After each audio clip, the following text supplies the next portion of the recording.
Menjelang hari ulang tahun Kota Ambon ke-445 tahun 2020 yang jatuh pada 7 September 2020, pemerintah Kota Ambon bersama DPRD Kota Ambon melaksanakan rapat paripurna yang dipimpin langsung oleh Ketua DPRD Kota Ambon, Eli Toisuta, secara virtual di ruang sidang utama Bailiur Rakyat Pelakang Soya. Toisuta dalam sambutannya memberikan apresiasi khusus kepada Pemkot Ambon yang terus mencatat prestasi gemilangnya dari waktu ke waktu, walaupun di tengah pandemi COVID-19.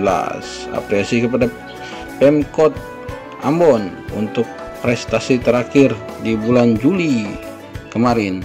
Walaupun di tengah pandemi virus COVID-19, Pemkot Ambon menerima penghargaan opini wajar tanpa pengecualian atau WTP dari Kementerian Keuangan RI melalui Badan Pemeriksa Keuangan BPK RI Perwakilan Maluku atas laporan keuangan pemerintah daerah Kota Ambon.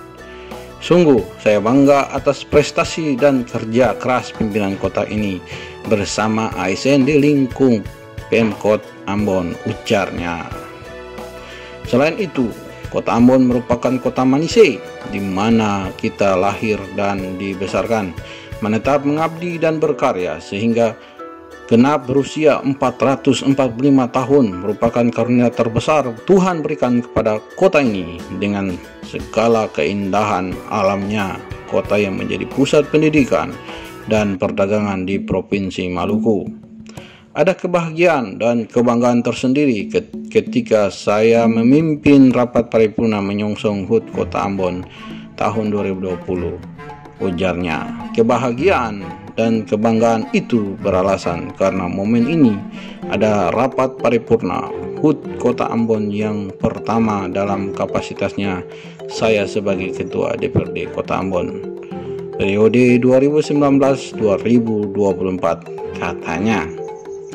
Dikatakan di usia 445 tahun ini, walaupun dengan situasi dan kondisi akibat pandemi COVID-19 yang belum kunjung mereda, mari kita mengajak semua elemen untuk terus berdoa dalam menghadapi semua situasi dan kondisi yang terjadi saat ini di tengah-tengah kehidupan berbangsa dan bernegara, agar di sini segera berakhir di Kota Ambon dan Maluku, ajak Toisuta. Sementara itu, Wali Kota Ambon Richard Konapesi dalam sambutannya menyatakan peringatan HUT ke-445 Kota Ambon tahun 2020 berbeda karena dirayakan di tengah keprihatinan wabah penyakit secara global atau pandemi COVID-19. Kita tidak menyangka bahwa pandemi COVID-19 akan terjadi di Indonesia, khususnya di Kota Ambon pada tahun 2020. Kita belum bisa memprediksi pandemi kapan berakhir. Sejalan dengan itu, beberapa agenda peringatan HUT Kota Ambon dilakukan secara virtual. Hal ini dilakukan untuk memutus mata rantai penularan COVID-19, terangnya. Mencermati data Satuan Tugas COVID-19 Kota Ambon per 2 September 2020, di Kota Ambon tercatat 599 orang yang dirawat akibat COVID-19, mengajukan pada sebaran tempat tinggal. Maka pasien ke-19 yang dirawat berasal dari Kecamatan Serimau sebanyak 285 orang atau 47,6%, Kecamatan Nusanima sebanyak 192 orang atau 32,1%, Kecamatan Teluk Ambon Baguala sebanyak 778 orang atau 13%, Kecamatan Teluk Ambon sebanyak 39 atau 6,5%, dan Kecamatan Lei Timur Selatan sebanyak 5 orang atau 0,8%.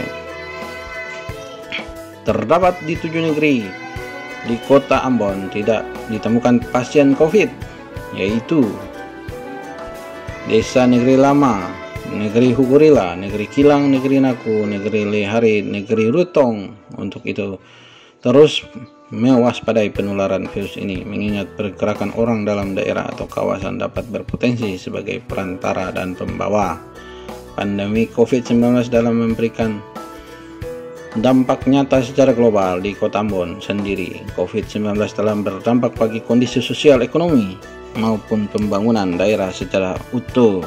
Saat ini, proses pembelajaran tatap muka di kelas diganti dengan belajar dari rumah. Proses pembelajaran mulai dari pendidikan usia dini, pendidikan dasar, pendidikan menengah, dan perguruan tinggi dilakukan melalui pembelajaran jarak jauh dari rumah, baik secara online atau dalam jaringan daring dengan internet maupun secara online dalam dan luar jaringan luring tanpa internet, tutur Wali Kota.